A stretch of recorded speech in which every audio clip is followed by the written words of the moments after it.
नमस्कार, रामकृष्ण हरी. माझ्या चॅनलवर तुमचे स्वागत आहे. माझे नाव लक्ष्मी. आज मी तुमच्यासमोर गणेश पुराण कथा सागर घेऊन येत आहे.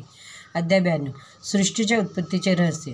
प्रलय काल संपल्यावर गणेशाने सृष्टीची निर्मिती करण्यास सांगितले. तेव्हा कश्यप, गौतम, जमदग्नी, वशिष्ठ, भरद्वाज, अत्री आणि विश्वामित्र असे 7 मानसपुत्र त्याने उत्पन्न केले.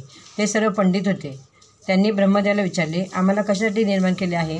त्यावर ब्रह्मदेवाने त्यांना सांगितले, तुम्हाला सृष्टी निर्माण करायची आहे. तेव्हा कश्यपाने प्रथमतः एकाक्षर मंत्राने सहस्र वर्ष तपश्चर्या केल्यानंतर गणेश प्रसन्न होऊन वर माग असे कश्यपास म्हणाला. त्यावर कश्यप म्हणाला, मला तुझ्यासारखा पुत्र दे.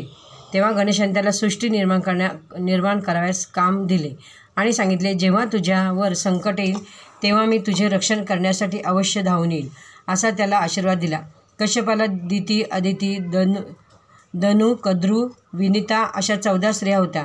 या स्त्रियांपैकी दिदीच्या पोटी दैत्य जन्माला आला व आदितीच्या पोटी देव, गंधर्व, धनुच्या उदरी दानव व इतर स्त्रियांपासून किन्नर, यक्ष, राक्षस, सिद्ध, चारण, गुहक जन्माला आले.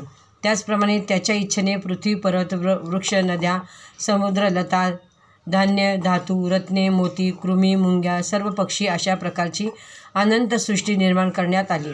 कश्यपाने स्वतः सृष्टी निर्माण केली. त्याला खूप आनंद झाला. कश्यपाने आपल्या काही पुत्रांना अष्टदशाक्षर, षोडाक्षर, द्वादशाक्षर, अष्टाक्षर, पंचाक्षर, एकाक्षर अशा मंत्राचा उपदेश केला.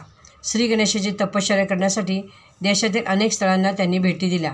त्या ठिकाणी त्यांनी आपापल्या मंत्राने तपश्चर्या केली. 1000 वर्षानंतर त्यांना प्रत्यक्ष श्री गणेश प्रसन्न झाले.